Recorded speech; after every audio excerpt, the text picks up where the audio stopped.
வீரப்பனை பிடிக்கிறதுக்கு நார்மல் இது முடியாது. அதனால அவனுக்கு பிஸ்கெட் கொடுத்துடலாம் மருந்து தேய்ச்சி அப்படின்னு ஒரு டீம் ஒரு ஏற்பாடு நடத்திருக்கு முன்னாடி. அது பிஸ்கெட்டுக்கு வந்து ஏதோ பண்ணி அனுப்பிச்சு பிஸ்கெட் எப்படி யாரு கொண்டு போய் கொடுப்பான்? அப்புறம் உப்புமா ஒன்று மாதிரி ஏதோ ஒன்று போடலாம் உள்ள தூக்க மாத்திரை. இந்த கதையெல்லாம் முன்னாடி நடந்ததுனால தான் சம்பந்தமில்லாத யாரோ சில பேர் இந்த உண்மையான ஆப்ரேஷன் ஒழுங்கா நடக்கும் பொழுது மோர் கொடுத்துருப்பாங்க, தயிர் கொடுத்துருப்பாங்கன்ற ஒரு இதை கிளப்பி விட்டாங்க. நான் பல முறை சொல்லியிருக்கேன், இந்த மோர் தயிர் போடக்கூடிய ஆட்டம் அல்ல நாங்க. என்னுடைய டீமும் நானும் அதுக்கெல்லாம் அப்பாற்பட்டவர்கள். அதை வந்து அந்த மாதிரி பல பேர் எனக்கு இந்த பேர் பிரபலமான பேர். அந்த வீரப்பன் என்பது மிகப்பெரிய பேர்.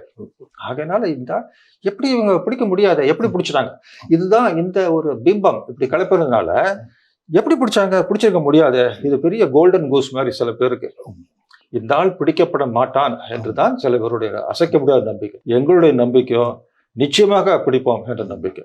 எங்கள் குழுவில் அன்னைக்கு இருந்த அத்தனை பேரையும் இப்போ வந்து அந்த சொல்ற அந்த குரூப் எல்லாம் யாரும் சொல்லிட்டு போறாங்க. அவங்களுக்கெல்லாம் வாழ்த்துக்கள். நான் இதெல்லாம் தனிப்பட்ட முறையில மறுப்பு தெரிவித்து ஆரம்பிச்சா என்னுடைய டிக்னிட்டிக்கும் நம்மளுடைய எஸ்டிஎஃப் அந்தஸ்துக்கும் சரிப்படாது என்றுதான் நாங்கள் ஒதுங்கி பேசாமல் இருக்கிறோம். கோர்ட்ல வந்து இது 2 முறை இந்த கேஸ் வந்திருக்கு. கற்பக விநாயகம் ஜட்ஜி முன்னாடி வந்திருக்கலாம். ஆகையினால எங்களுக்கு வந்து எங்க பக்கம் உண்மைகள் இருக்கின்றன. எங்கள் பக்கம் வலுவான ஒரு ஆனஸ்டான ஒரு கம்பீரமான எஸ்டிஎஃப் செய்த அந்த முடித்த குழு ஒவ்வொருத்தரையும் விட நான் சீரம் அந்த ட்ரூத் சீரம் டெஸ்ட்னு சொல்றாங்க. நான் வாலண்டரி ஆஃபர் பண்ணேன், முடிஞ்சா பார்க்கட்டும்.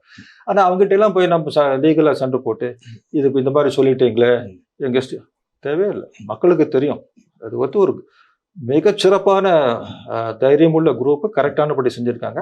உள்ளே வந்து போய் ஆப்ரேட் பண்ணுறது கூட இப்படி வந்தால் நல்லது அப்படின்னு நாங்கள் இது பண்ணோம்.